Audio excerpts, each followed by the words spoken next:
सम्मुख कोण क्या है? ये प्रश्न जो है ज्योमेट्री से है अर्थात रेखागणित से है और ये है एंगल से अर्थात कोण से है। सम्मुख कोण क्या है यानी कि वर्टिकल अपोजिट एंगल क्या है? तो सम्मुख कोण के बारे में आप जानते हैं, जब एक सरल रेखा दूसरे सरल रेखा को काटती है तो आमने सामने जो कोण बनता है तो उस कोण के युग्म को सम्मुख कोण कहा जाता है।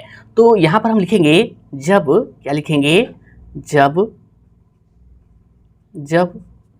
एक सरल रेखा दूसरे सरल रेखा को दूसरे सरल रेखा को काटती है तो चार कोण का निर्माण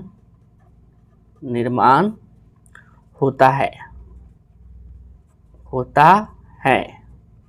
आगे लिखिए, इनमें आमने सामने के कोनों के युग्म को सम्मुख कोण कहा जाता है।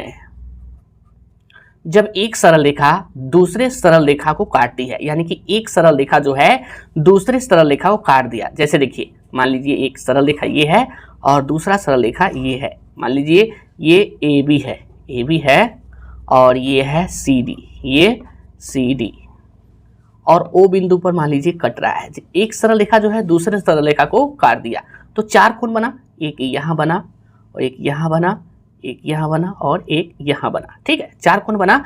आगे देखिए, इनमें आमने सामने के कोणों के युग्म को सम्मुख कोण कहा जाता है।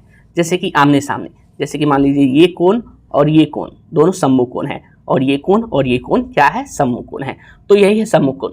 जब एक सरल रेखा दूसरे सरल रेखा को काटती है तो चार कोण का निर्माण होता है और प्रत्येक जो है इनमें आमने सामने के कोण के युग्म को सम्मुख कोण कहा जाता है।